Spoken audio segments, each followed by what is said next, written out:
Ladies and gentlemen. Go ahead, Gene.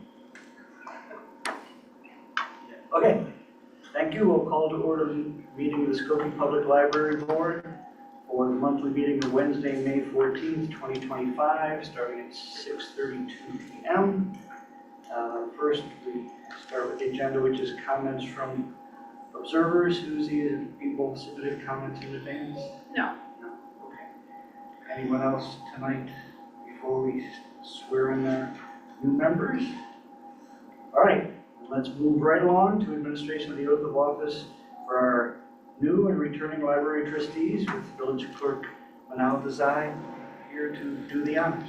The three of you could step up. Do you want to do 2 and 1, or you want to do all 3 together? One is renew. We can do one at a time since they're families. Yeah. Okay. Yeah. Yes. We'll start with Ella. Yeah. And if her family wants to be up there with her, Yeah, do you want to? if you want to be in.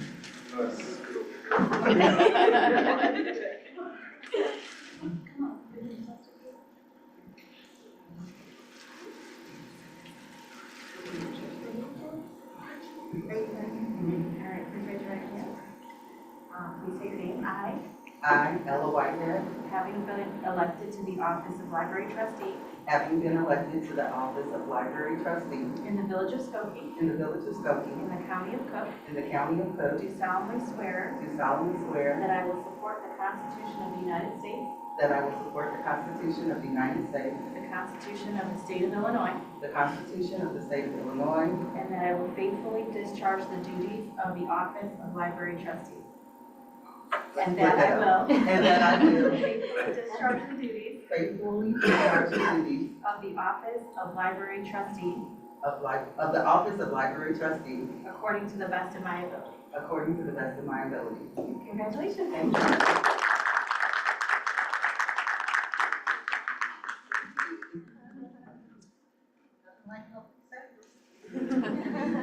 Can I take a photo of all of them? Make it official.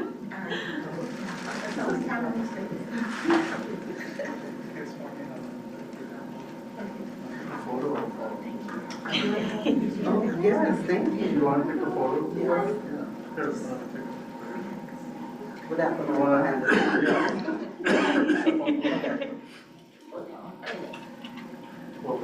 Don't put a photo. I'll let you do that.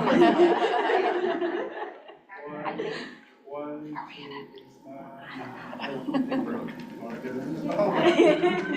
Official? What about you from your family? Yeah, 1, 2. Thank you. Oh, gosh, no.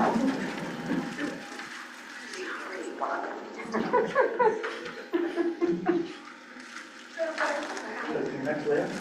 Sure. Leah? Sure. Anybody here with Leah? No. No? Don't think bedtime. Oh. I swear I have a family.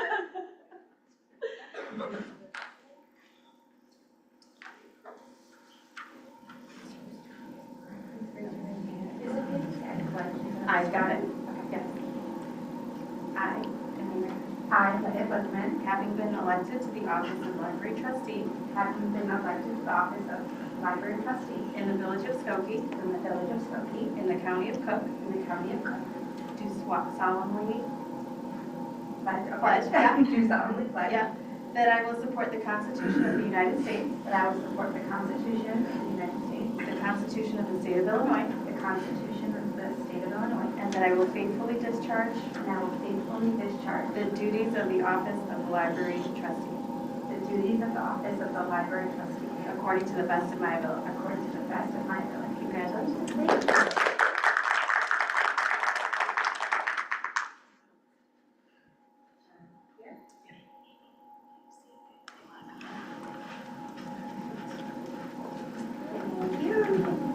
Yeah, sure.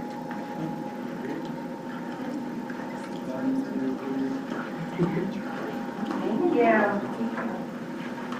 And I have family.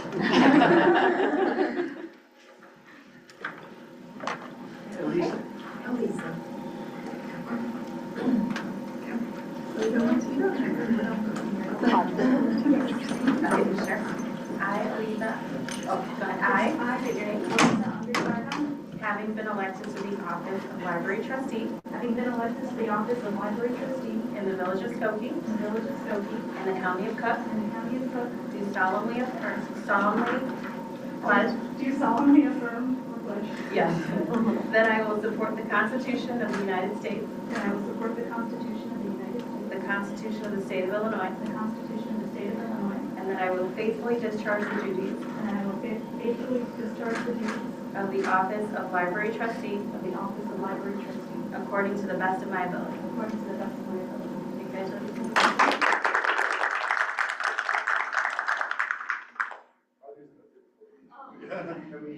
Yes, please. You wanna go?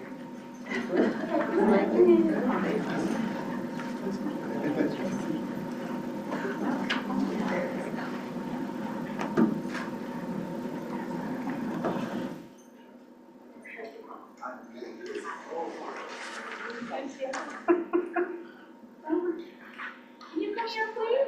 Do you want the rest of us to close our eyes?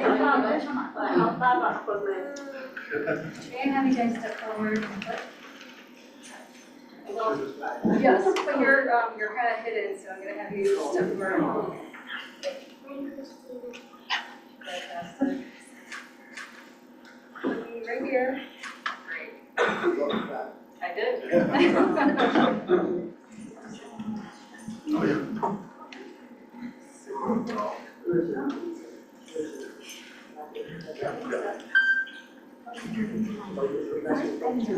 Oh, I'm so sorry. Come on. With our,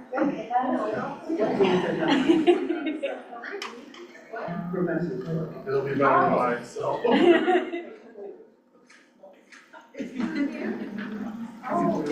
The librarian?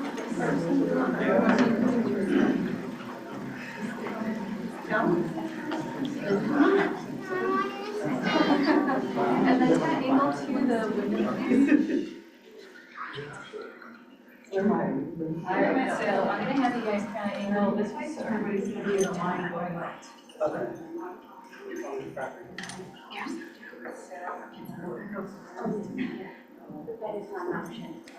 And then if you guys can swing forward, then you guys can scoot in. Yeah. You guys all like each other, come on.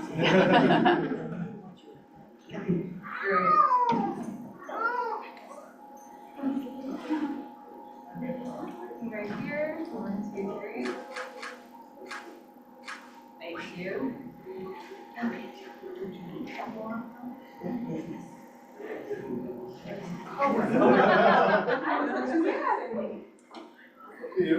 Your photo. Okay, yes.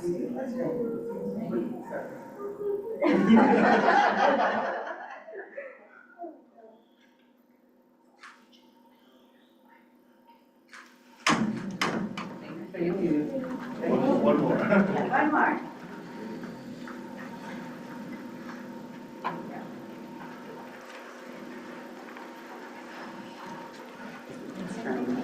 Forward, a little closer. There we go. Wonderful. There. Thank you.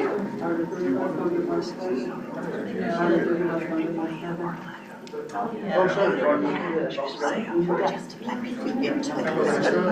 you want to get my chair? Just grab your, I'm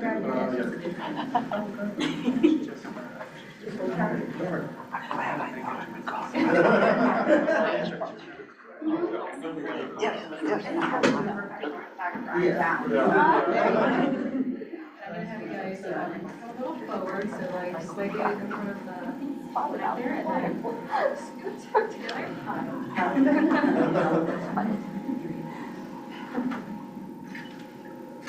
Actually, I'm gonna swing you guys forward towards the window, so stay there, straight up, and scoot in. There you go, just like that.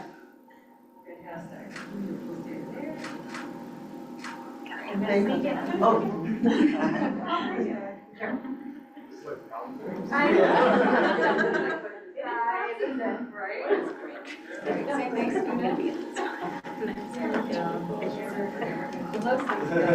Get some action in the chat. Thumbs up.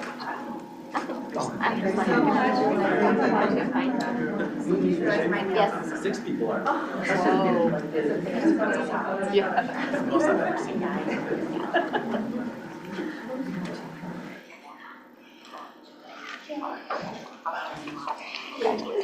People are happy. They know what's going on. Thank you, and congratulations, I was also just recently elected.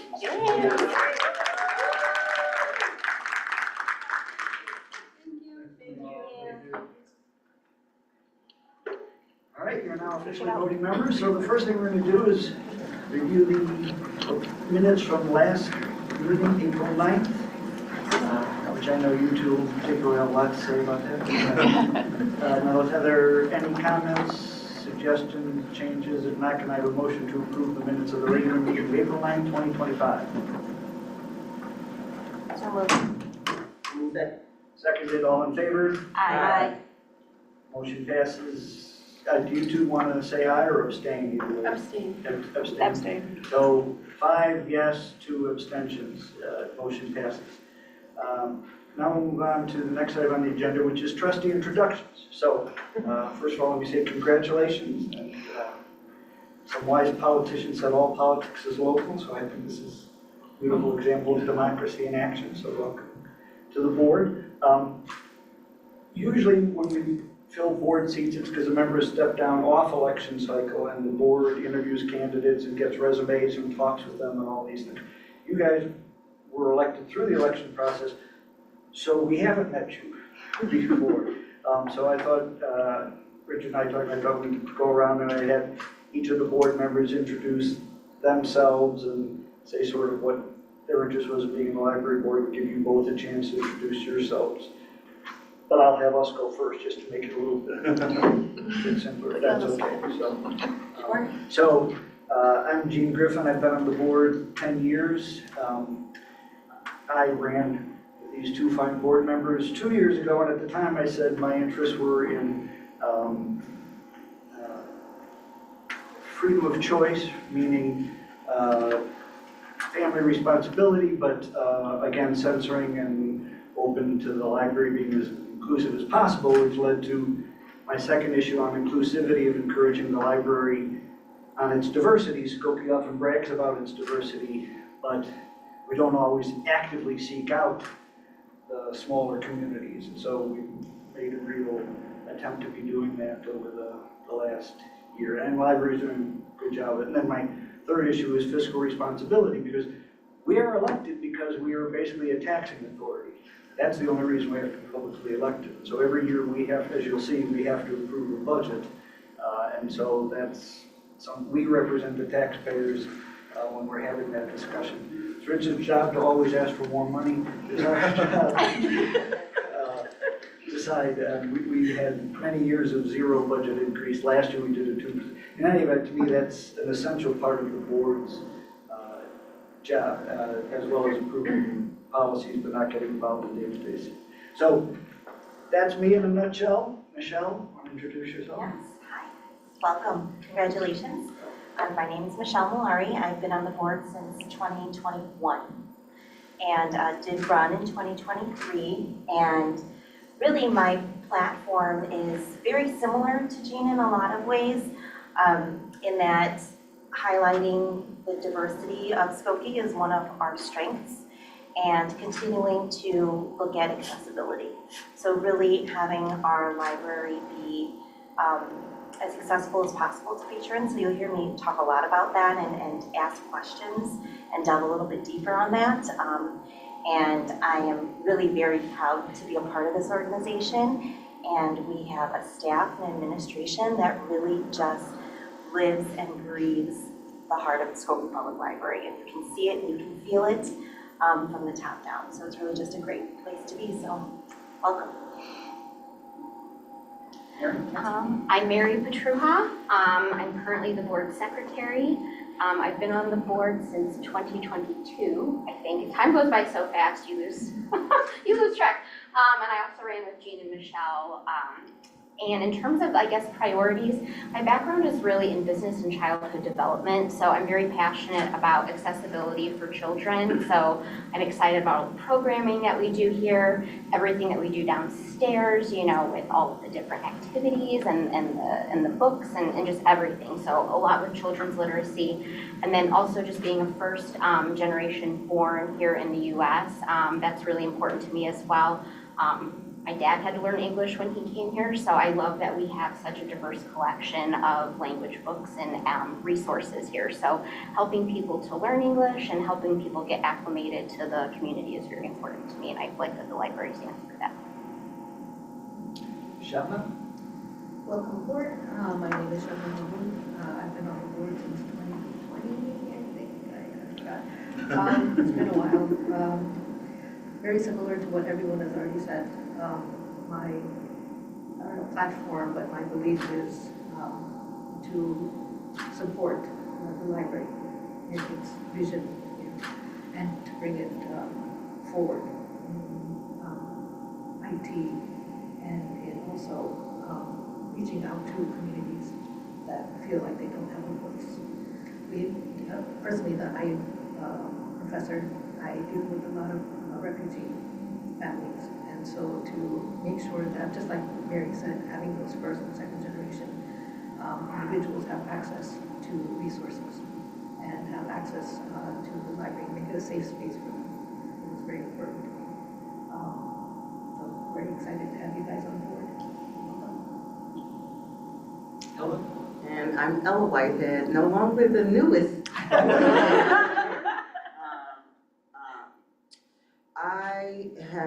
I was a library kid, so my interest in the library started when I was very young. I spent almost every weekend in the library when I was in elementary and middle school.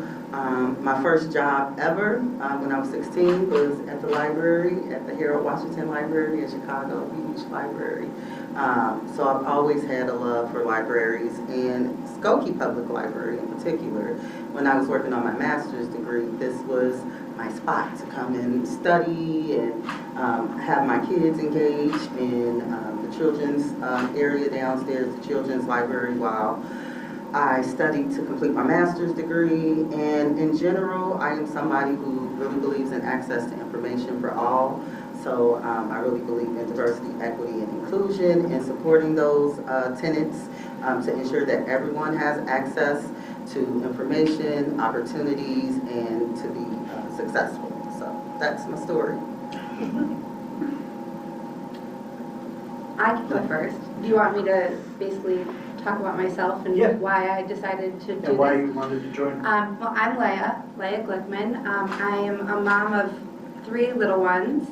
I was a teacher a couple years back. I'm now a party planner. I started my own business over the summer, almost a year ago, and it skyrocketed, thank God, and I really just love doing that. But I think the reason I kind of went against everything I ever thought I was going to do and did this was because I realized how much I love this library, how much I use it. I didn't realize how much I used it until I started talking about how much I use it. I come at least once a week with my almost a 1.5-year baby to like the story time and stuff like that. And even when I was a teacher, the resources that the library provided for us was unreal. I mean, and without like feeling like they were doing me a service. Like I was doing them a service for coming and using the library, and you guys were providing us like huge bags of books that I could share with my class, and my class loved them, and it made them love reading and writing. And so I think that, on top of being a mom and using this library so often, it's just showed me how important it is to really be on the front lines and make sure I can help continue growing the library and keeping it what it is, basically, because it's truly, truly amazing. And thank you to all of you guys for that.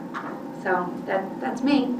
You're welcome. Yeah. And I wanted you to meet Leah. Leah? Yes, we did that. We did that. Yeah. We're I already friends. apologize if Yeah, I told Gina was to keep him on his Star Wars. toes. Yeah. not Star Wars. Yes, wishes Star Wars, Yeah. right? I mean, it would be nice. Yeah. I'm Eliza Unger-Sargon.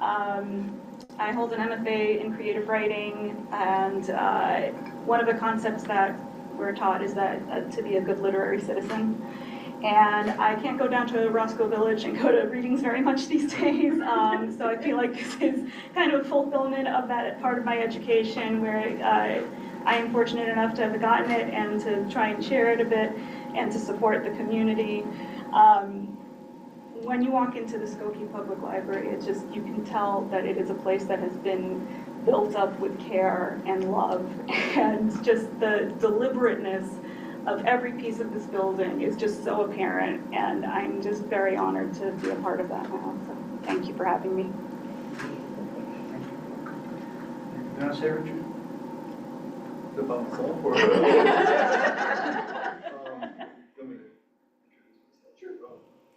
I'm Richard Kahn, I'm the executive director here. I've been in this position for 9 years now, and I've worked in the library and in the community for I think close to 15 years. So we've gotten to know each other through lengthy trustee orientation sessions, so thank you for bearing with me. They were wonderful. Okay. You heard all that. You know, it was wonderful. It's on record. Yeah.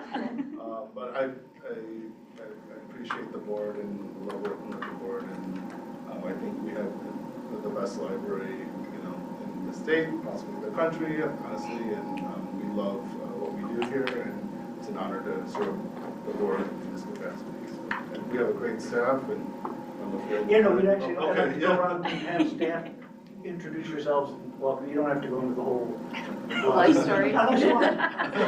Start with what? You want me to start? Okay. I'm Laura McGrath. I'm the deputy director here. I have worked at Skokie Library for 29 years, but I've only been the deputy director for the last 9, almost 9. I oversee building services, safety, IT, access services, which deals with our collection, and also our data and web administrator. So, and you'll be hearing from me later tonight about a very exciting topic. Spoiler alert. Yeah. Hi, I'm Leah, the Director of Organizational Development. So I oversee HR, recruiting, training. I help conduct and oversee a lot of our labor relations, and it's part of my job to make this the best place to work ever. No small goals here. I started working at Skokie Public Library in the fall of 2016. Hi, I'm Rick. I'm a program assistant here at the Skokie Library. My hands are pretty much in every department except for access, probably. I set up breakdown programs, do the behind the scenes. I'm the guy that's seen but not seen kind of thing. But yeah, I enjoy it here because I get to contribute to Skokie. I've been here since just over 5 years now. That's all I have to say. Just so you know, Rick is going to be here for every board meeting unless he's out and someone else will take his place, but he monitors the streaming and all that kind of setup. So. Thanks, Rick. Susie, thanks. I'm Susie Rodella Sulik. I've been working in libraries for over 20 years, which is kind of crazy to say. I worked in other libraries first, and then here I've worked for about 10 years. I started in access services, and now I'm administrative coordinator, and you'll see me here at every board meeting. I'm Allison Dubeck. I'm the finance manager. I've been here for just shy of 2 years, so I'm fairly new. I have a pretty diverse background, but most importantly, I'm a lifelong learner. I'm always going back to school and always studying in libraries. And I take my children to story times here. I live just across the way over in Chicago, but I sneak over. I've always snuck over to school. Everyone is welcome. Wait, Allison, are you doing any schooling now? I've been taking some classes at the local community, at Oakton. Oh, cool.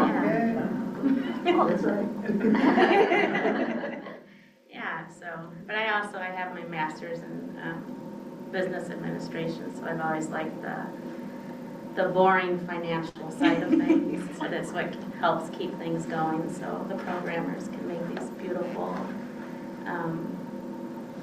beautiful works of art that they do here, so. Hi, I'm Amy Kuster. I'm the Director of Public Services. I've been at the library nearly 11 years now in a couple of different roles. I started my library life as a children's librarian, and once a children's librarian, always a children's librarian, is how I feel about it. And I oversee the 4 public-facing teams, so youth services, teen services, patron engagement, which has our advisory and information teams, and then also learning experiences, which does our hands-on spaces like the studio as well as our public programs. Welcome. All right, any questions before we get back? Okay, and you'll see other staff members, various months as relevant, other directors of the Okay. Then back to your agenda, page 3 to 4, director's report, Richard. Hey, good evening, everyone. Thank you for being here. I'll just highlight a few things. Obviously, there's a lot here, but I'll just highlight a number of things here. So we officially ended the fiscal year on April 30th and started the new fiscal year on May 1st. And we'll see later on in the consent agenda with our year-to-date budget status that we did go over on some of our budget lines. But for the total budget, we were left a year 5% of the total budget remaining at the end of the year. So I think that's the most important thing. Allison and I have already started talking about a possible transfer from the general operating fund to the reserve fund. So we'll hopefully bring that to you for consideration in June. So Amy and I have been co-leading a current strategic priority focused on launching this leadership development initiative. So we're really excited. I know that Amy already had one of her groups meet, and I'm having my first group meet tomorrow afternoon. 8 different cohorts will be launched, with 6 of them focused on the current supervisor and management team, and then 2 of them will be focused on people who aren't in those positions but are interested in leadership. And Leah is actually co-leading or leading one of those 2 cohorts, and I'll be leading them as well. So really excited about that, and I'll keep updating the board on the progress for that. That's a continuation of one of our current strategic priorities from last year, where we wrote some leadership norms and expectations.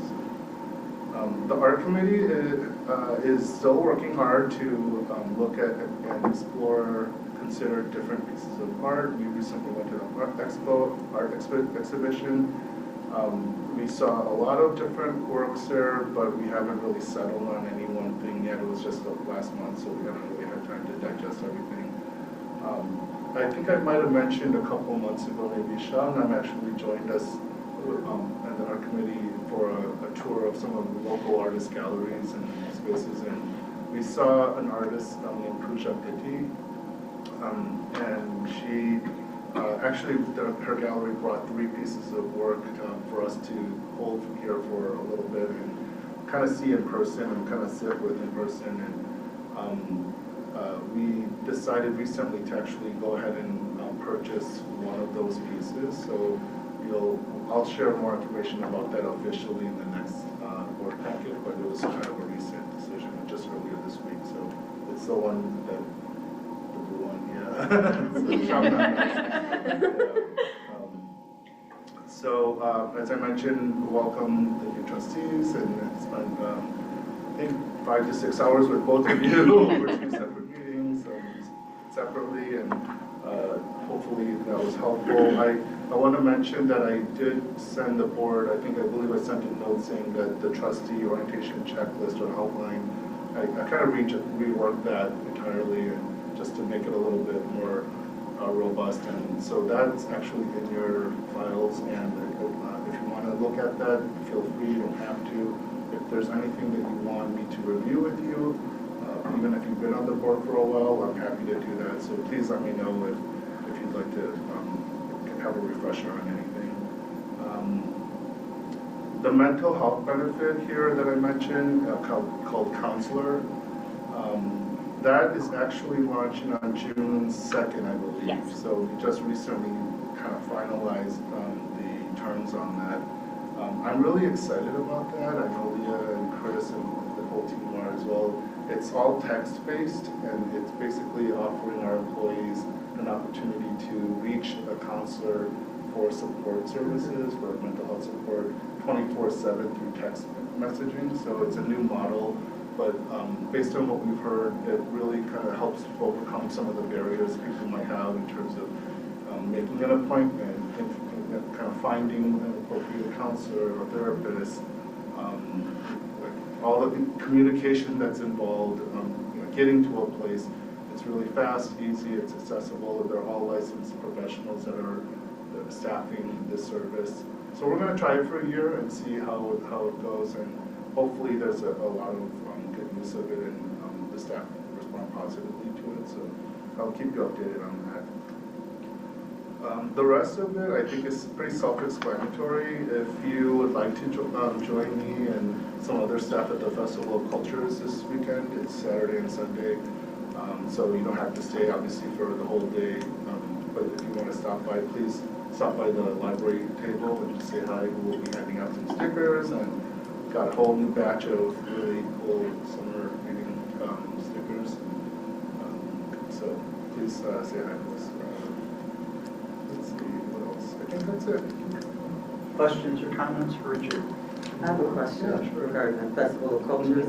The opening ceremony is at 1, but it said 11 to 6 on the advertisement, so will the Skokie Library table be set up at 11, or? I think we'll be set up for the whole day, yeah. Okay. So I think there are, if I remember correctly, I don't have it in front of me, but there are some initial stage performances. Okay. The cultures that are represented from 11 to 1, and then at 1 they start like an official opening ceremony. Yeah.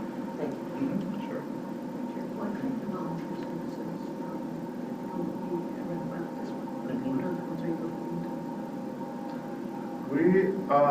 I know we've done like a street cleanup, garbage pickup, and street adoption in the past. This is just a really new thing. We've tried some other activities through staff initiatives of like writing cards to people who may be experiencing loneliness and isolation. So it's just something we're trying to kind of be more conscious of and be involved in the community. So, yeah. Susie used her French and Spanish skills when her, so yeah, she's fluent in both. So. Oh, vous pouvez parler le français aussi? Oh, yeah. I could answer we to I that. did not know would this be about no. Wuhan. I didn't know that, that's great. Other comments, questions? I have a question about the art committee. Mm-hmm. I know that we've recently purchased several different pieces. Do we have kind of a timeline on how we're going to acquire pieces and kind of that rolling, it's kind of a long-term plan as far as that? I don't know if we talked about it with the consultant. We actually talked about it at our committee meeting this week. I think it was yesterday, our meeting. So we feel like we had an initial wave of purchasing this past year with several pieces, and then this recent piece with Puja Pitti. So that's still in the works, and we haven't finalized. We haven't paid for that yet, but we did express interest in it. And then I think this coming year, this current year, we'll do a little bit more of that, and we'll explore. And we have budgeted around 80,000 in expenditures for the art fund this current year. Doesn't mean that we'll necessarily spend all of that, as you saw last year. So, and then after this year, we talked about taking a break, honestly, just to kind of reset, breathe a little bit, sit with our collection, make sure that the pieces that we did have acquired recently are shared with the public, and programming is designed around it. And just maybe, you know, evaluate what we're looking for, you know, after that, but not kind of have it nonstop, but just Right. build in a pause. So how long that pause will be, maybe it's a year or two, or not sure, but, so that's kind of what we're looking for. Okay, because I didn't know if like the consultant had recommendations on, you know, what the typical timeline would be for a public space like this. You know, on how long you kind of go back and then you kind of, you know, refresh, or you look at what your acquisitions are and if you're going to continue to hold those or let them go, you know, that kind of thing. My sense is that there's no like rule, but we have to talk to her too and kind of share our sense of like having a pause and see what she says. But really, like, you know, she won't dictate to us what that is. You know, obviously she can lend her professional advice. But, I just think to myself, you know, when we first started the whole idea of our committee, you know, we had pieces that had been sitting there and in storage for a long time. So just trying to keep, you know, just a cadence for that. Right. So that we know looking forward, okay, it's year 5, this might be a good time for us to reevaluate what we have or whatever the recommendations That's, I think, the would be, sense you that know. the committee has. Yeah. You know, we don't want it to last too long, right, and kind of lose sight of the collection and maintenance of the collection. But we don't want to be just on this frenetic pace of purchasing without really pausing and thinking. So, so we want to make sure we build that into our cycle or practice. You know, so. Also, we need to reappraise the collection because we, as you know, we auctioned off some of the collection and we now acquired new art. So we have to kind of appraise the collection and kind of just do a little bit of housekeeping. Yeah.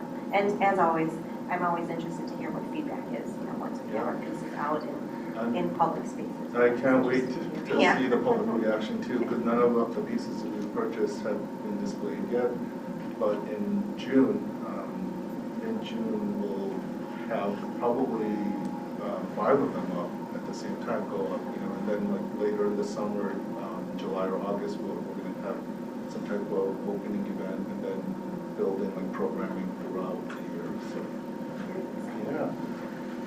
When we know the date of the opening event, we'll let the board know so that we can hold that date on the calendar.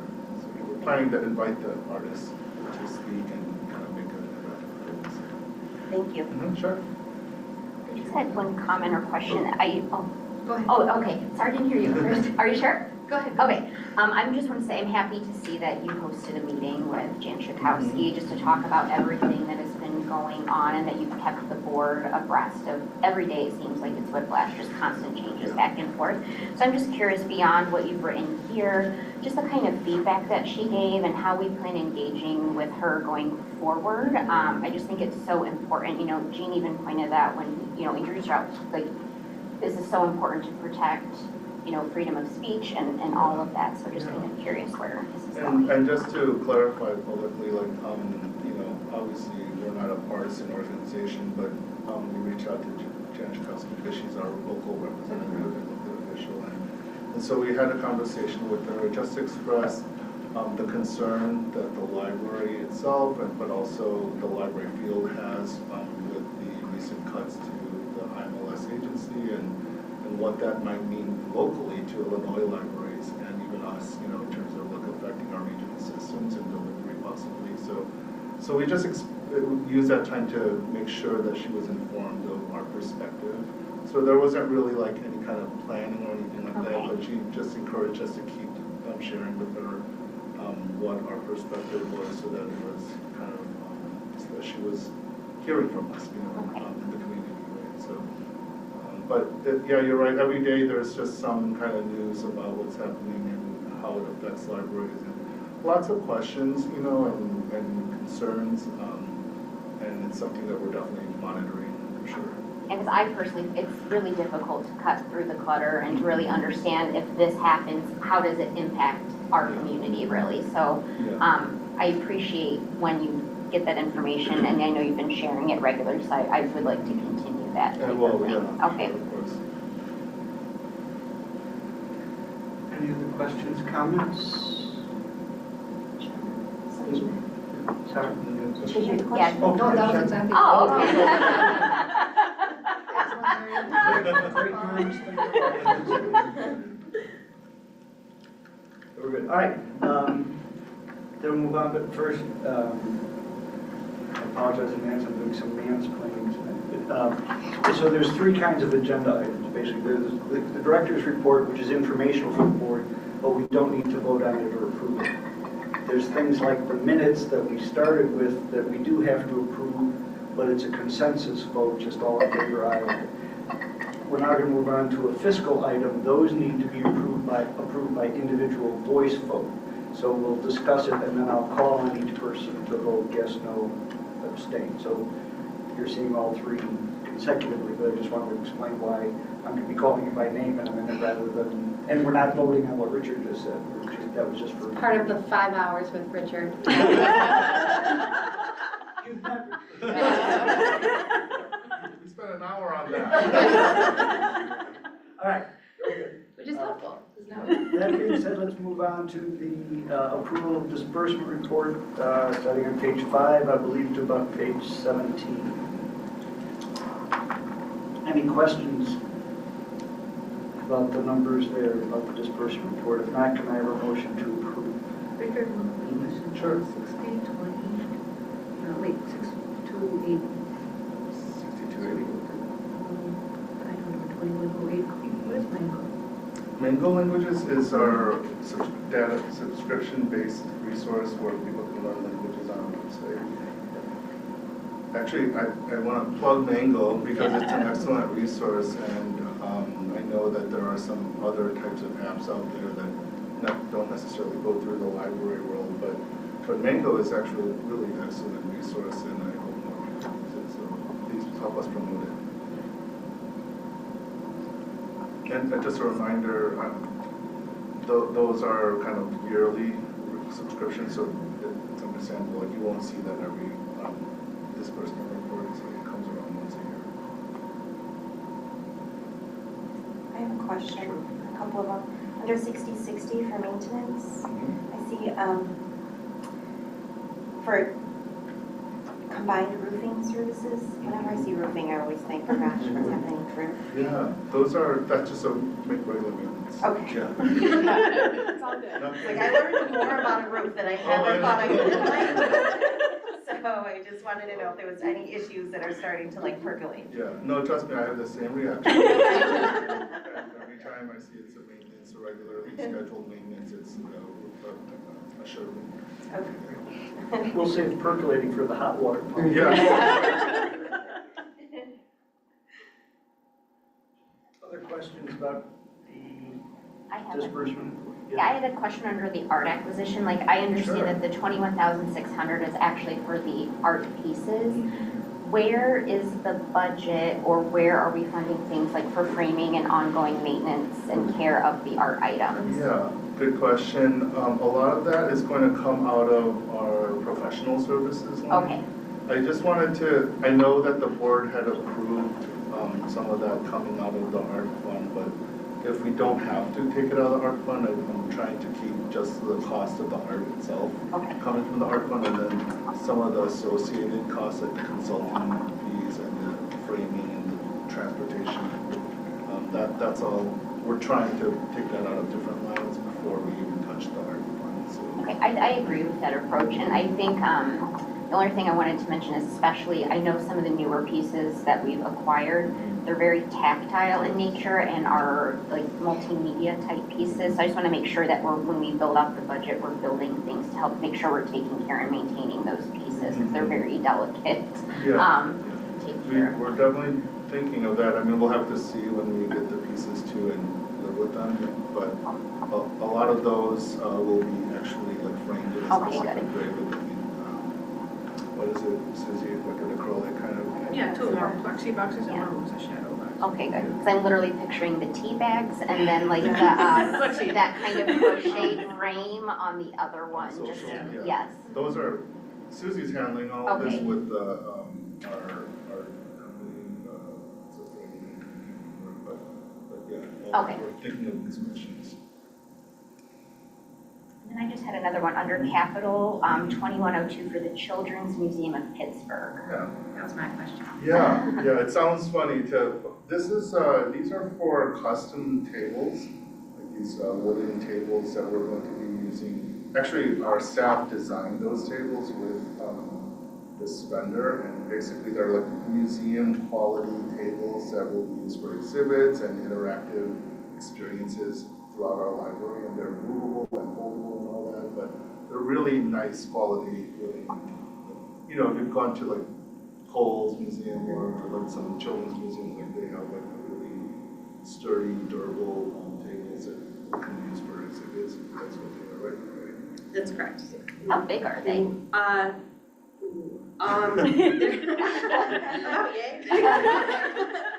So they're set to be actually adjustable height tables, so you could have them set for like younger kids doing things, adults, wheelchair accessible.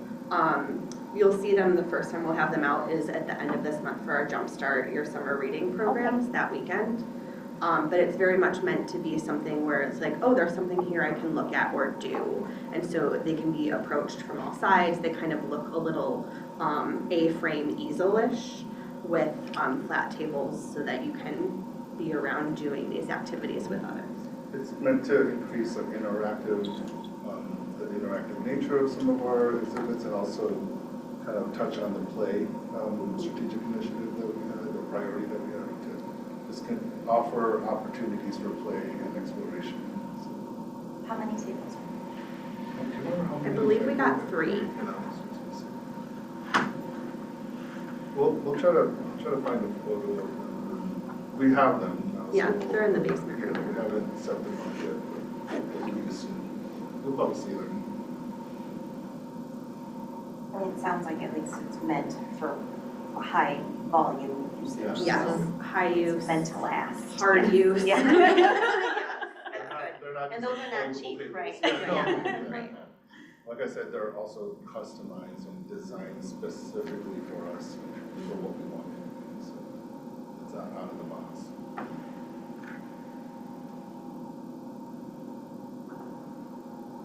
Other questions, comments? Not trying to get a motion to approve disbursement report. So moved. Moved and seconded. Again, since it's money, we'll do an individual vote. Michelle? Yes. Mary? Yes. Elisa? Yes. Shabnam? Yes. Ella? Yes. Leah? Yes. It passes unanimously. Thank you. Move on to page 18, analysis of general operating funds for 7 fiscal years. Richard? So this is a document that we provide every May, and it provides kind of a broader helicopter view of the past 7 years and what the GOF has particularly been doing. So in terms of revenue from property tax revenue and corporate replacement tax revenue and other types of smaller revenue sources, and then measuring that against our expenditures for the year and seeing how that kind of lands. And so you'll see I guess the most important thing is to look at the last column, the unaudited fiscal year 24-25 column. You'll see what our GOF revenue is shaping up to be and what our expenditures are also shaping up to be, and what we might end up with in terms of revenue over expenditures. So we're expecting to end the year with 520-some thousand in revenue over expenditures. So that means it's like a surplus essentially. And so these aren't final numbers. So the final numbers will be after our auditors complete their process. But Allison, I think you can share a little bit maybe about like how property tax money continues to trickle in a little bit. Sure. Yes, in 2 years I've really learned the system. I was just looking at our property tax that came in, and it trickles in over months, but we get the bulk of it, like maybe $1 million at a time, and like it starts last year it started in July and August for the fall, and that's how it is. It doesn't all come in at one time. It just So we might see, that means we might see some this month and next month, and so that's why we're saying these are not really final lockdown numbers, but it it gives us, it's a pretty good idea of where we're going to land the end of the year with. So Allison and I are pretty confident with the shape of our this past year, and how it's shaping up, and also where our balance is with our GOF, that we will likely be able to have a significant transfer into the reserve fund next month if the board approves. Right? So we'll provide all the details, but just giving you a preview of what we might bring forward. I have a follow-up question to the taxes. So I understand that property taxes trickle in. In terms of the corporate replacement tax revenue that comes in, is that also something that kind of trickles in, or is that amount pretty much set that's established so far on this unaudited column? So that comes from a portion of the village, what the village acquires. So we get a percentage of what the village receives. Okay. So they deposit it into our account. But that's not. That's not a trickling thing, like No, it's not a this is trickling. the amount essentially, like this Yeah, I do know that we will be receiving a smaller amount of PPRT on the 20th. It'll hit our account, so. Okay. And that'll be for the April allowance. And then that'll probably be it. Yeah, and that will be it for the year. The spring collection started when? So the revenue Yes. comes in like March. March, okay. Okay, and then like you said, it'll just kind of keep going. And it can be delayed as well. You know, the county might hold off a month or two, and when they start the trickling in, so. Okay. I mean, Mary, you probably remember the past couple of years, there were some issues with, not us, but the timing of the revenue coming in. Yes. And so that may happen again this year from what I hear, because of like technology issues with the county. So, but the good news is that our GOF balance is very strong, so we're not going to be in a position where it's run dry by the time we receive the revenue in the fall. So. Thank you. Just looking back at FY 18-19, and just the amount that we got in lost item and other circulation revenue in comparison to, let's say, today. This year, can you talk about just kind of the evolution of that? We stopped charging over coupons, so that was a big one. And also, obviously, some of those years were impacted by COVID, where we weren't open for long stretches. And we were only curbside for a few months. And so those years between 2020 and 2022-ish are really...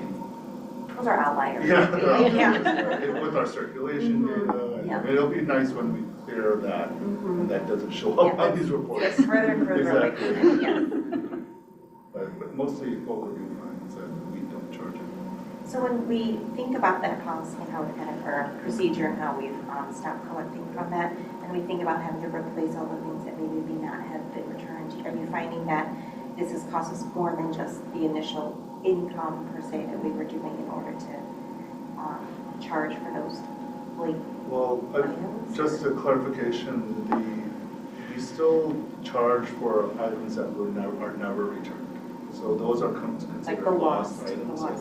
And that I feel like is the library, our stance on that has been, that could change of course the board wants, but that's a taxpayer asset essentially. So if someone doesn't bring it back, then we need to assess a fee to recover that or replace it. The fine is more of a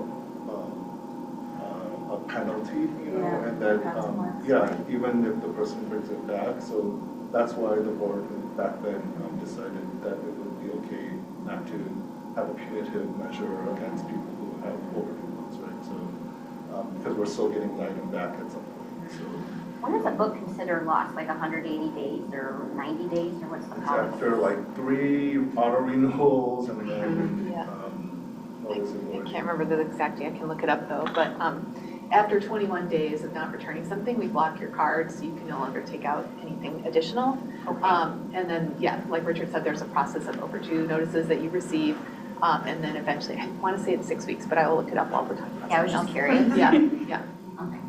But so going back to your question, I personally feel that it's a policy that is was a positive. It continues to be a positive. I think that just the relief that people feel in terms of the not having that kind of in the back of their mind about like the punitive measure of having a DVD late the day, and charging $1 for that or whatever. Like that can add up, especially for large families who check out lots and lots of materials, So I think all in all, it's also helped us with our customer service and not having to get into like these kind of disputes, I guess is what I would call it, with patrons about like these overdue fees.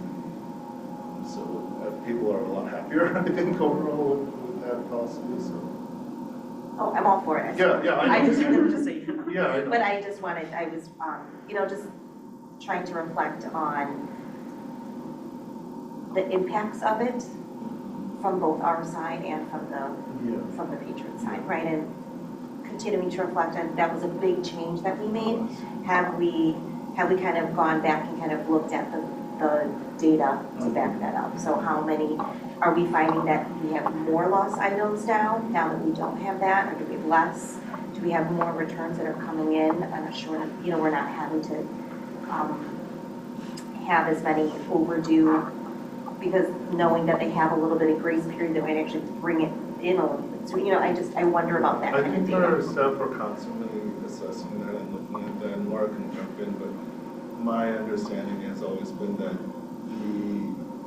the card being temporarily blocked is incentive enough for people to bring back their materials, so we're not having like a lot of abuse on that policy, but correct me if I'm wrong. Yeah, no, that is correct. Yeah, we track that number every month, and we're looking for it to just basically be level, which it has been.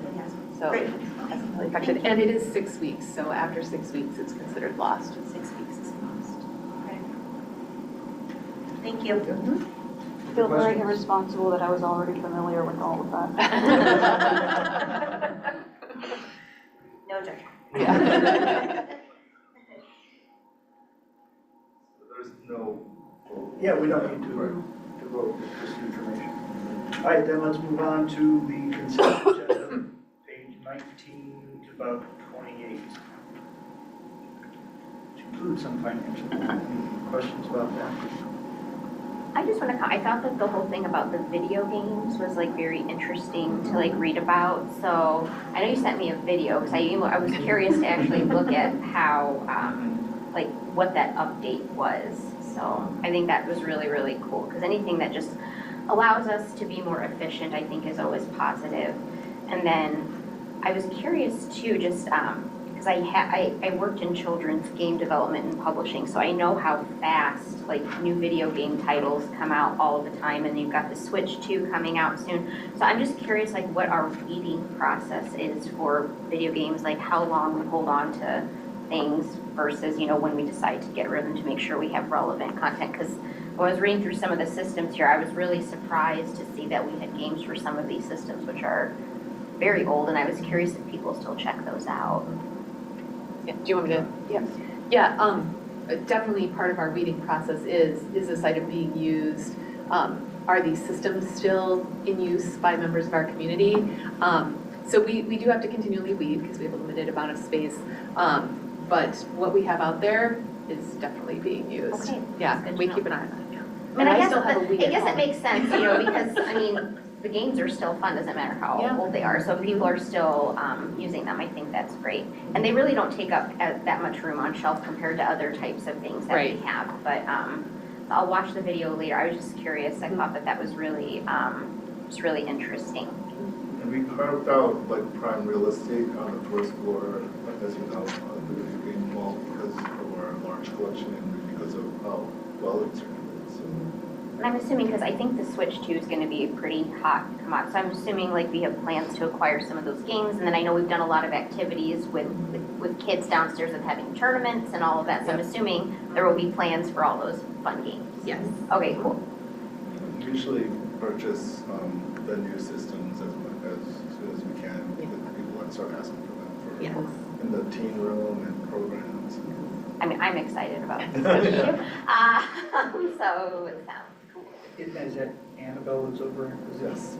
have her come in again, another meeting if you want. Yeah, I just think it's cool. I think it's a collection we don't really talk about often, but I think especially for kids, like video games are such a way to bring kids together, and through play, you can engage and socialize in other ways. So I just hadn't seen the video games called out in any of the board packets before, so I thought it was cool.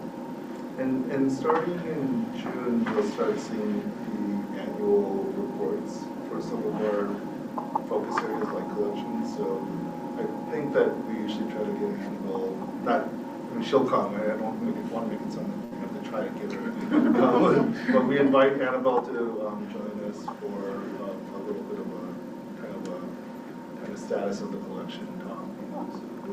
And then I only had one other comment. I enjoyed reading about the Maker in Residence and the success of it. And I think it's a really great takeaway, at least in the line of business that I'm in now. We are, especially with the economic downturn, people are really looking for ways to save money at home. So whether it's a lot of the things that, Julie was doing, showing people how to alter their clothing or repair things, it just made me wonder for future makers in residence, people like, anything from learning to fix part of a car, for example, or learning how to restore an old piece of furniture that you've broken, or how to replace a light socket at home. Things that many people may be wanting to tackle on their own, but maybe a little fearful of how to do it. I think some of those skills could be very helpful. So I don't know if there's been talks about future Maker in Residence and what type of programming that might be, because this was just so wildly successful. And in talking to people in the community, they were very excited about this. So I don't know if you have any feedback on that. Yeah, certainly. So we are looking at continuing the Maker in Residence through the studio at least twice per year. So look for the next application sometime this summer. And that some of how we decide is contingent upon who is applying. One of the things I will say is that based on the variety of applications this last go-round when we were piloting it, some of the folks we actually contacted and said, not for the residency, but we'd love to work with you on some workshops. So that's a component too. It's not just either or.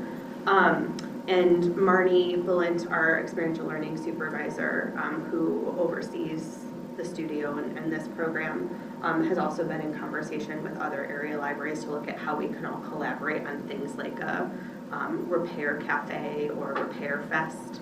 One of the things that's been hard about that in the past is unless you have someone in your immediate municipality who is willing and available to do that regularly, you get pretty limited, especially when there are ones nearby. So how can libraries collaborate? And one month it's at Skokie, the next month it's at Lincolnwood, so that everyone can have access. So all things that are very much on our mind. Cool. Thank you. And you just expand this so much, it's really, really cool. Yes, we're having some beginning conversations about what residencies, so to speak, could look like in a lot of other ways.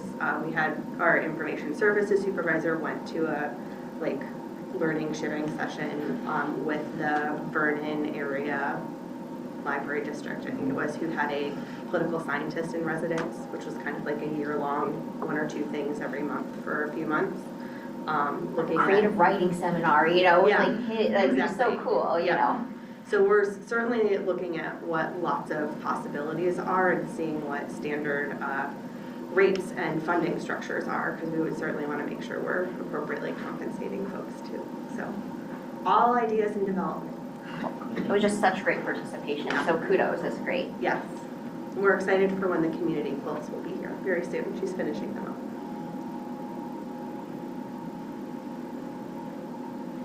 up. Other questions, comments on these consent agenda? If not, can I have a motion to approve the consent agenda? So moved. Second. All right, all in favor? It's just a voice vote. All in favor? Aye. Any opposed? Abstaining? That passes unanimously. Thank you. Good. Moving on to page 29, approval of revision of the Americans with Disability Act policy. Richard. Yes, so as I mentioned in my memo, this is a current policy that we really essentially rewrote entirely, so I don't have a red line version for you. It was just easier to start kind of basically from scratch and We work with our attorney on this because it does involve legal requirements. And so I think the policy is pretty straightforward. It explains how we provide some accommodations for people with disabilities, for programming and just services in general. It also explains how people can request accommodations and how to, who to contact and how far in advance they should try to reach us. And then it also explains the grievance procedure, just in case there's any kind of misunderstanding or complaint of discrimination. Not that we've had anything like that, but it is there to explain clearly to people so that they have a clear process of how to go about resolving their complaint. So I'm happy to answer any questions you might have. This year we're also throughout the year acknowledging and celebrating the 35th anniversary of the ADA. It's a timely revision of the ADA policy because of that as well. Just clear, but this is our ADA policy for dealing with the public. This is not referring to how employees request ADA accommodation. That's a completely separate policy, which we will review another time. This is the public facing. That's right. Service animals. So, the policy describes what the service animal is. Versus emotional support animal. So is there language here, define emotional support animal, just so in case if someone comes along.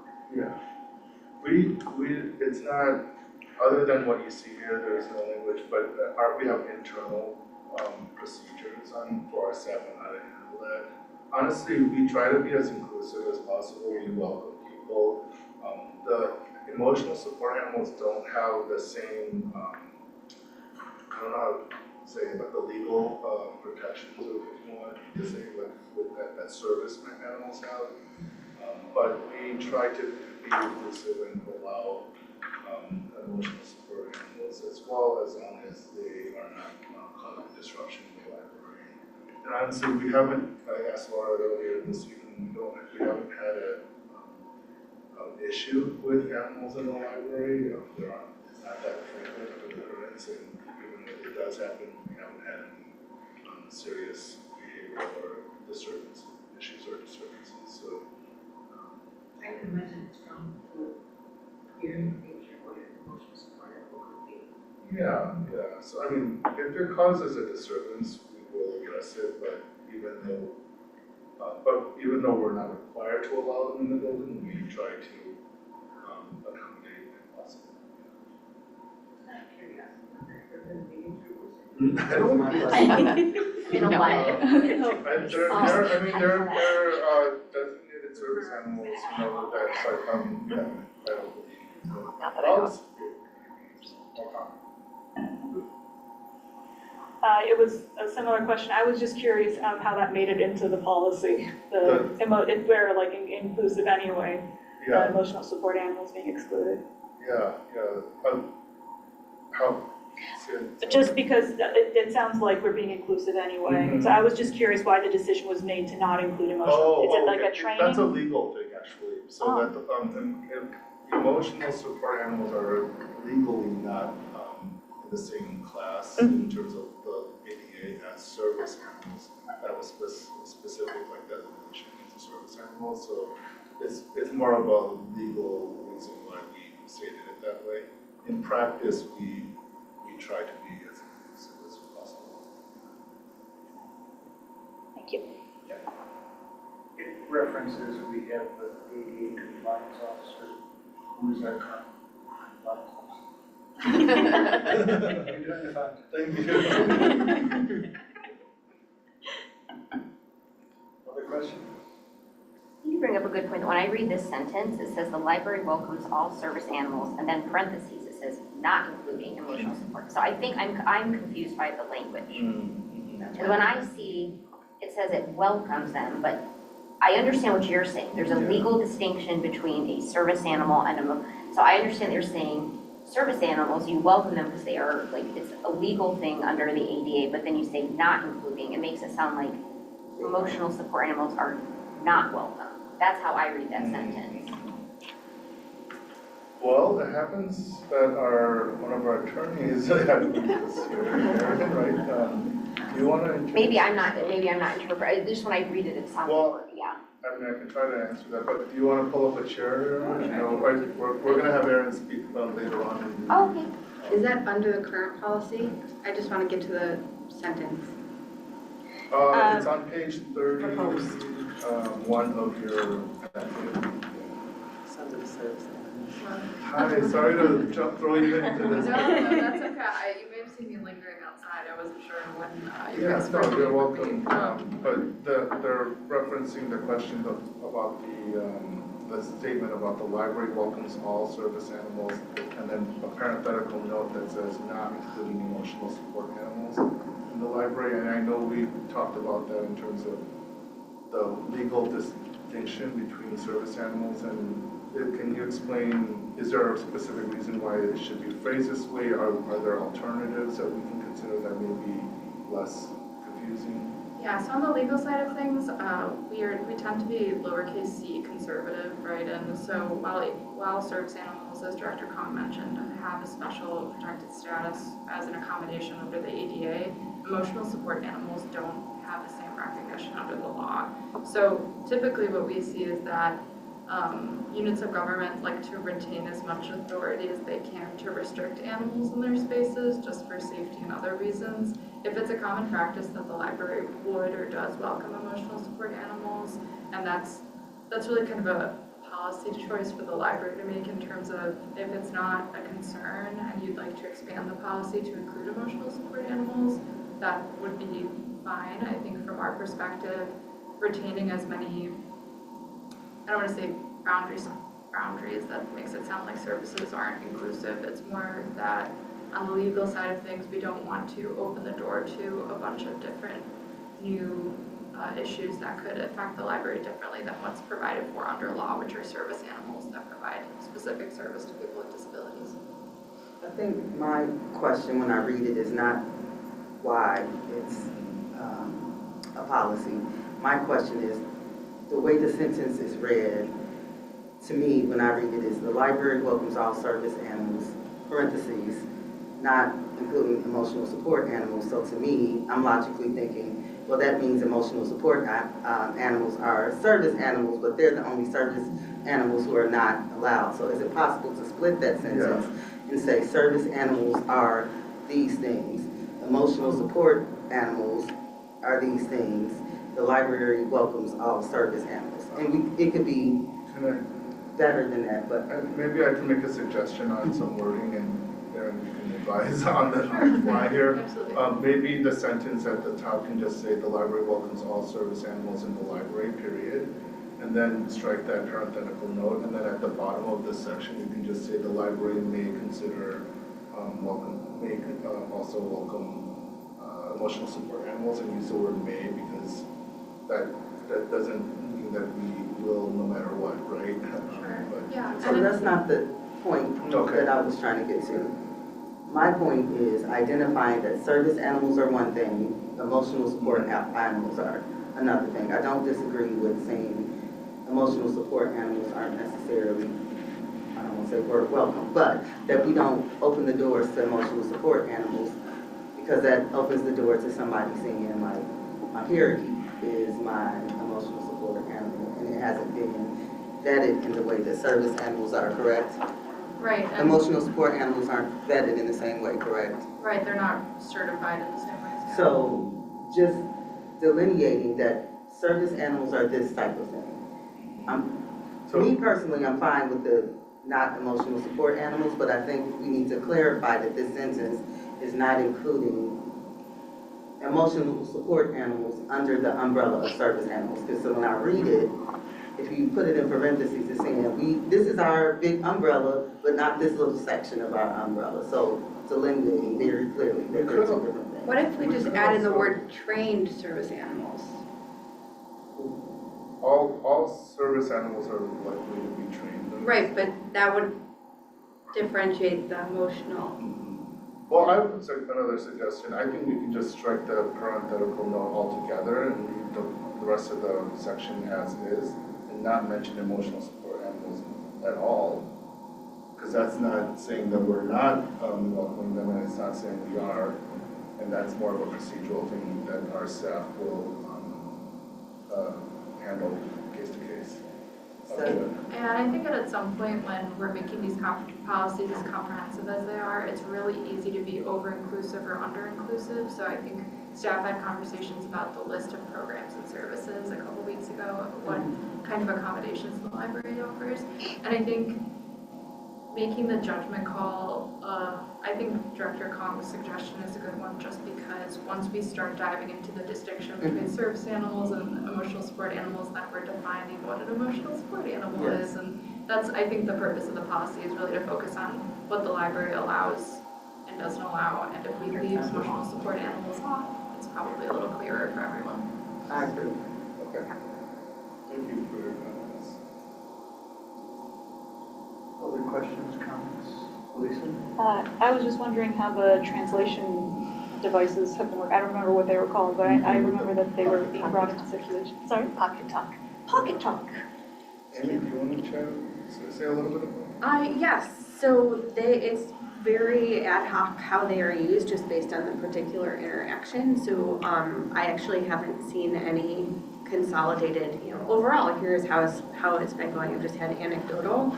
And from that perspective, it's been very helpful for staff at the kids' desk in particular, where previously the little kids were translating for a parent, able to engage a little bit more directly with adults. So we're still figuring it out and weaving it into how we use just daily services and making sure patrons are aware it's an option as well. So, Thank you.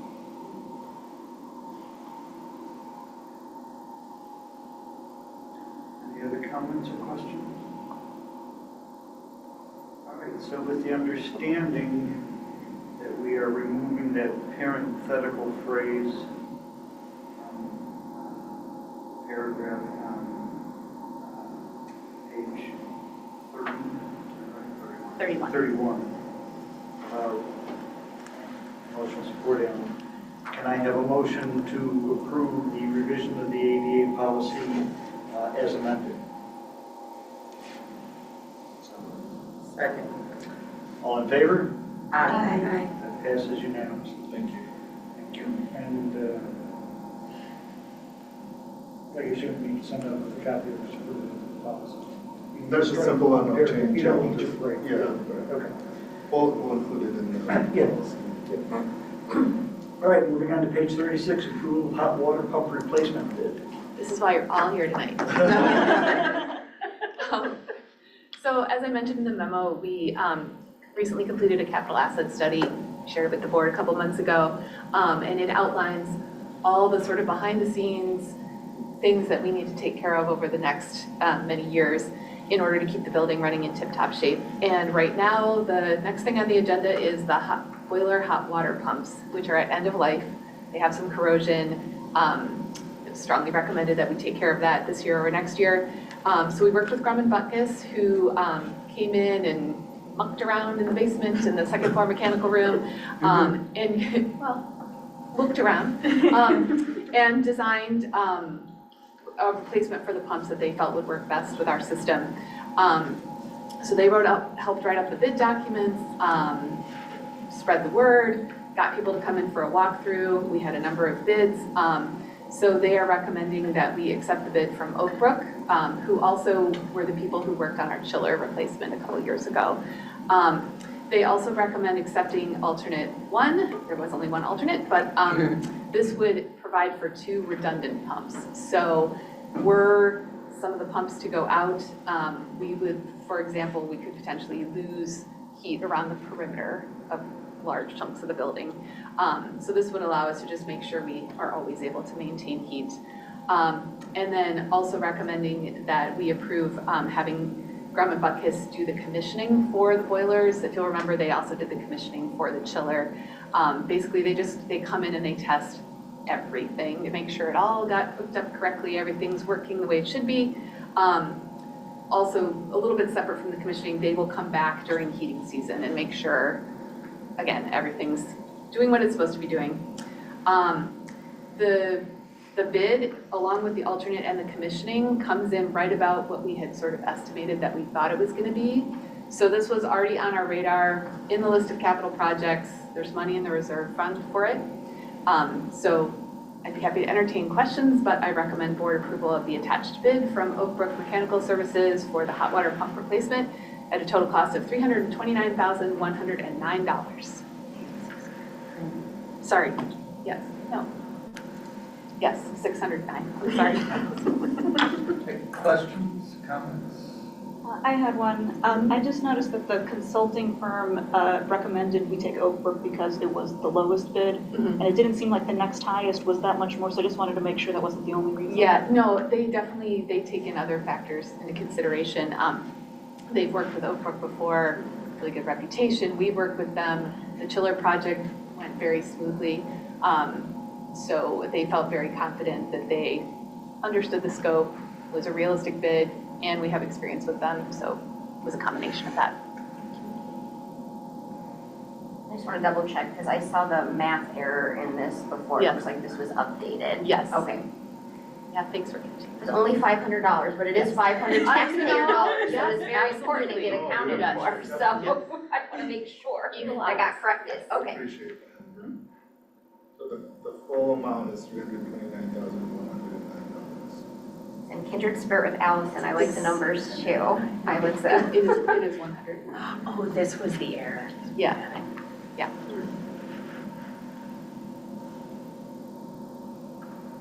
How long will the project take? So if this gets approved, we have a call with them tomorrow actually to try and get ordering the parts in process. If that takes place soon, they should be here early to mid-August, so we can get this done before heating season starts in the fall.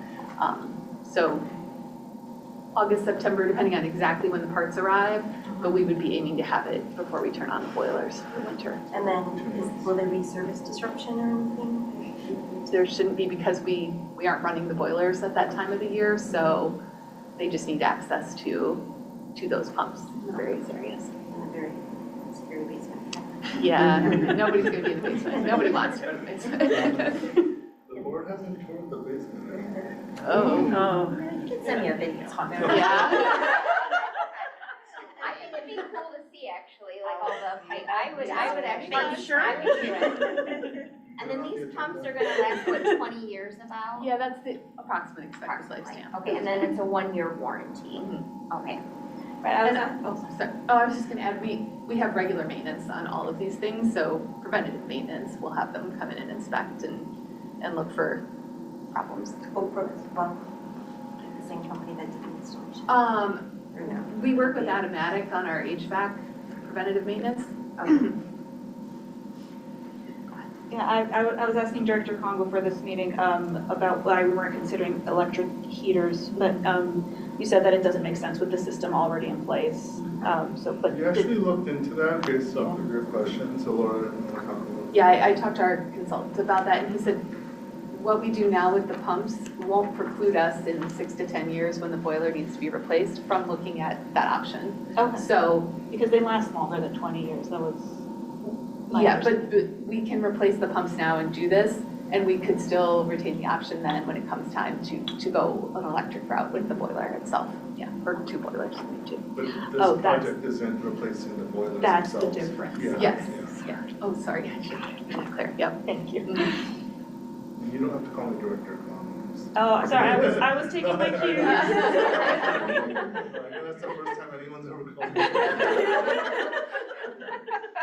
I think we should make it stay. I think,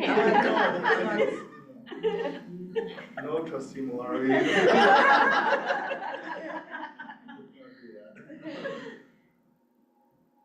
Other questions, comments? Now, can I have a motion to approve the bid from Oak Brook Mechanical Services for the hot water pump replacement project at a total cost of $329,109? So moved. Second? Second. All right. Individual votes, Michelle, Yes. Mary, Yes. Elisa, Yes. Shabnam, Yes. Ellen, Yes. Leah. Yes. That passes unanimously. Thank you. Thank you. On to comments from trustees. I had a comment. I attended a library event as a patron last week. I did the forest bathing at the Emily Oaks Nature Center. And it was cold, but I really enjoyed it a lot. And it was really great just interacting with other members of the community. And I didn't share at the beginning that I was a board member thing, but at the end, I was like walking around and talking to people, and I shared, and like, it's almost like the floodgates open. People were just, oh, the library is so wonderful, and blah, blah. So the event was great, and then even getting feedback from patrons after the event was really great too. So I really enjoyed it. So kudos to the team for planning a great event, and especially off-site too. You never know how that's going to go. So it was really good. Yeah, thank you. I'll convey that to the planning team. Yeah, it was great. Comment. I don't know if I mentioned this last board meeting because the months are melding into one another. But I had an event here for Oakton College, and we partnered with the library and hosted an event for families and students of, let me take a step back, for students and their families who are transitioning from 12th grade to college who are neurodivergent, and the things that some of the barriers they encounter, some of the systems they encounter, and how to navigate a different set of operating rules as they come from like the K-12 system and move to the college system, where they have to do a lot more self-advocacy. They have to navigate systems because they're seen as an adult now, so you can no longer just call the counselor and say, hey, how's my child doing? What are the grades looking like? So working with parents and providing them some supports on how to have the conversations with their children, and talking to the students about how to navigate this new normal as they transition to college, and also really talking about the importance of self-identifying when you get to college, so that you have the supports that you need, as opposed to feeling ashamed that you need the supports, but taking advantage of all the supports you can get to help you be successful in college. It was a really nice event, really well attended, and we're looking to continue those types of programs at the library in the future.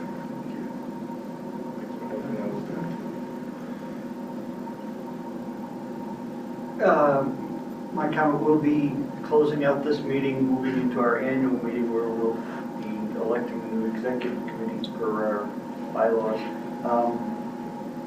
I've been president just so, as I've talked to some, I will not be running for re-election, and Patrick will be stepping down from the board. Next month will be my last meeting, so pleasure. I'll do farewells next month, but I won't be running for election in the next section. So. All right, any other comments? Motion to adjourn the regular meeting, and then we'll move into the annual. So motion to adjourn the regular meeting. So Second. All in favor? Aye. All right, want to take a break? Or we want to move right into the, take a 5-minute break, then we'll reopen with the annual meeting. Mine.